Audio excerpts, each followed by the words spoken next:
Добрый день, дорогие подписчики и гости канала. Сегодня с вами я, один из авторов телеграм-канала генерал СВР, генерал-лейтенант службы внешней разведки, тот человек, которого вы знаете как Виктор Михайлович. Сегодня у нас 19 января, пятница. Сегодня мы записываем промежуточный выпуск. В начале нашего выпуска хочу напомнить нашим уважаемым зрителям и слушателям, что в комментариях к этому ролику вы можете оставить свои вопросы, на которые я отвечу уже завтра, либо, если не успею завтра, то в воскресенье, 21 января. Еще раз повторяю, в комментариях к этому ролику можете оставлять свои вопросы, на которые я отвечу уже завтра или в воскресенье. Перед тем, как формулировать вопрос, пишите слово «вопрос», либо ставьте знак вопроса. И именно на те вопросы, где вы отметили вопросительным знаком, либо словом «вопрос», я буду отвечать, потому что очень много комментариев, которые вопрос не содержат. Но также оставляйте, конечно, и комментарии со словами, с добрыми, приятными. Это всегда замечательно. Я читаю комментарии, и всегда меня радует и настраивает на позитивный лад ваши комментарии с добрыми словами. Конечно, приветствуется и критика, но критика конструктивная. Хочу сразу напомнить вам, наши уважаемые зрители и слушатели, что у нас существует Patreon, в который можете перейти по ссылке в описании к этому ролику и подписаться. Там я отвечаю на все поставленные вопросы. Там у нас программы, в отличие от основного канала в YouTube, где я отвечаю на вопросы где-то порядка 40 минут. Там я отвечаю на вопросы, бывает даже и пару часов.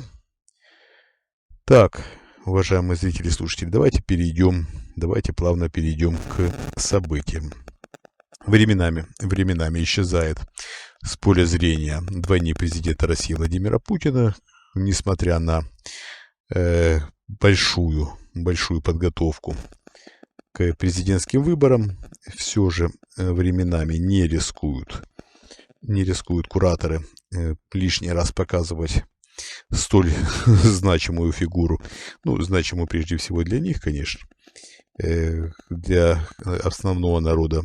Путин жил, Путин жив, Путин будет жить. По крайней мере, такой месседж пытается транслировать нынешняя российская власть. И, соответственно, двойника не показывают, решив, что и так сойдет. Да, и действительно, ведь никого особо не интересует, куда бывает пропадает так называемый президент. Правда ведь? Даже во время предвыборной кампании, которая, казалось бы, должна проходить в подобии каких-то демократических норм, конечно, в жалком подобии, я понимаю, но тем не менее, ведь нынешнее российское руководство декларирует то, что они исповедуют якобы демократические ценности, якобы у них демократия не хуже, чем в странах Западной Европы и США. Понятно, что полный бред. Мы это даже обговаривать не будем, потому что глупость полная. Тем не менее, обращаем очередной раз ваше внимание на то, что временами так называемый президент пропадает, и иногда стоит обращать на это внимание. Давайте немножко опять-таки посвятим пару минут теме возможных отключений мессенджеров и видеохостинга YouTube. Готовятся эти мероприятия, по крайней мере тренировочные, на февраль месяц. Докладывают Патрушеву о том, что будет тренировка, и в зависимости от результатов этих тренировочных мероприятий будут приниматься решения. Докладывают, что моментами проходит, опять-таки тренировочными моментами проверяют возможности, блокировки WhatsApp и признают пока что эти блокировки как неэффективны. Хотя рапортовали, что якобы все для этого готово. Есть как есть. Далее, к чему? Конечно, стоит готовиться, стоит подключаться к VPN-сервисам, стоит выбирать достойные VPN-сервисы. Я вам скажу, что бесплатных VPN-сервисов хороших практически не осталось. Практически, я не скажу, что их совсем нет, практически нет. Конечно, для VPN-сервиса требуется платная подписка. Зачастую это небольшие суммы, крайне небольшие, поэтому Поэтому я думаю, что подписаться может, в принципе, каждый, кто имеет банковскую карту. И многие VPN-сервисы готовы принимать деньги, в том числе и с российских карт. Поэтому сильно сокрушаться не стоит. Так, далее по событиям. Стоит, конечно, обеспокоиться людям, которые совершили релокацию в Узбекистан. Ну, в данном случае не то, что людям, которые совершили релокацию в Узбекистан. Здесь понятно, что беспокойство в любом случае присутствует. Стоит обеспокоиться и гражданам Узбекистана, и руководству Узбекистана. Нынешнее российское руководство планирует гибридные акции на территории Узбекистана. Уж очень здорово развивается это государство. Не по российскому плану здорово, не по плану российского руководства. Прекрасный экономический рост, замечательные перспективы. Ну и это, конечно, мозолит глаза. Готовится спецоперация, мы позже расскажем, что это за спецоперации и в каких рамках их собираются реализовывать. Это также должно быть интересно и вообще всем нашим зрителям и слушателям, для того, чтобы им представлять, как готово действовать нынешнее российское руководство в разных условиях. Далее у нас сообщают Патрушеву о том, что Володин, председатель Государственной Думы, расстался со своим очередным бойфрендом, и впадает в так называемую депрессию. Ну, что в понимании Володина депрессия? Это обычное состояние для многих граждан. Здесь не то, чтобы депрессия беспокоит российское руководство. Здесь основная проблема состоит в том, что консультируется Володин в онлайн-режиме с психологом, который находится в Израиле. Делится темами, которые, соответственно, нынешнее российское руководство по понятным причинам считает непристойными.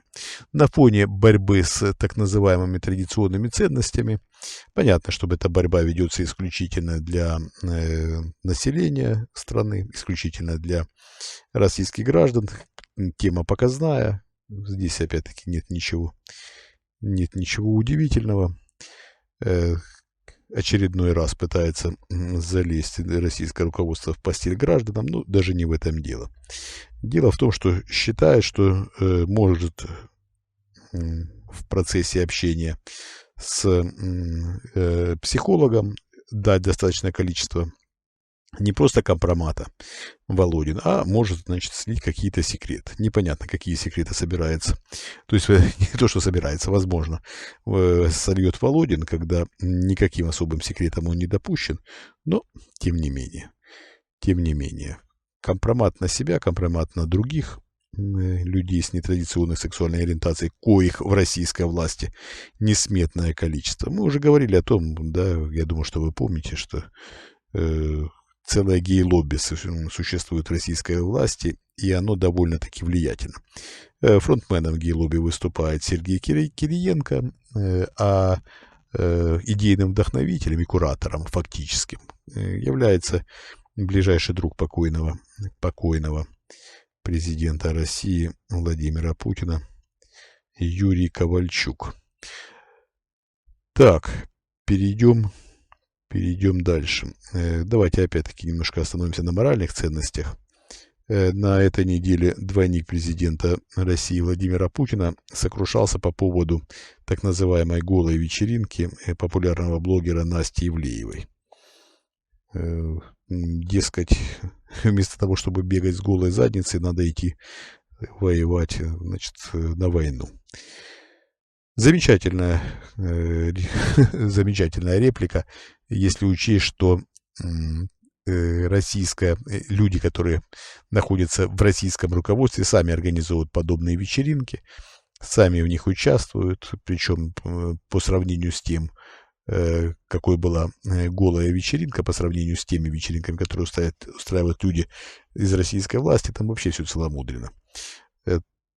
То, что докладывают Патрушеву, да, в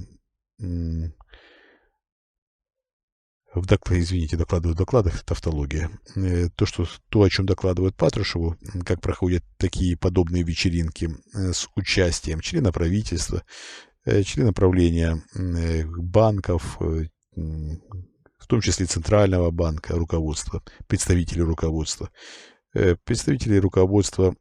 правительства, представители администрации президента и так далее, и так далее. Ну, там совсем не все целомудренно. Там, как говорят, разврат на разврате, включая полное попирание традиционных ценностей. Ну да, на это смотрят иногда и сквозь пальцы. Большие события будут происходить, по крайней мере, планируются в ближайшие 2-3 недели. Вы уж извините за пресловутое выражение. Поэтому будем акцентировать внимание в ближайшее время на интересных событиях. Я думаю, что и вам также будет интересно и важно освещение этих событий. Вы уж меня извините за такой полутаинственный анонс, тем не менее. Так, мы с вами уже 11 минут в эфире, уважаемые зрители и слушатели. Еще раз вам напомню, что в описании к этому ролику вы можете оставить свои вопросы перед тем, как формулировать вопрос. Пишите слово «вопрос», либо ставьте знак вопроса. И, конечно, напоминаю вам, что в описании к этому видео есть ссылка на наш Patreon. Переходите, подписывайтесь. Там несложные алгоритмы, но в Patreon у нас очень интересно, и вы можете получить ответы на свои вопросы. Плюс в Patreon задают другие вопросы, нежели в открытом эфире. Там я более откровенен. Большое спасибо, что были со мной. Мы вас любим, это искренне, это самое главное. Мы работаем для вас. Всего доброго. До свидания.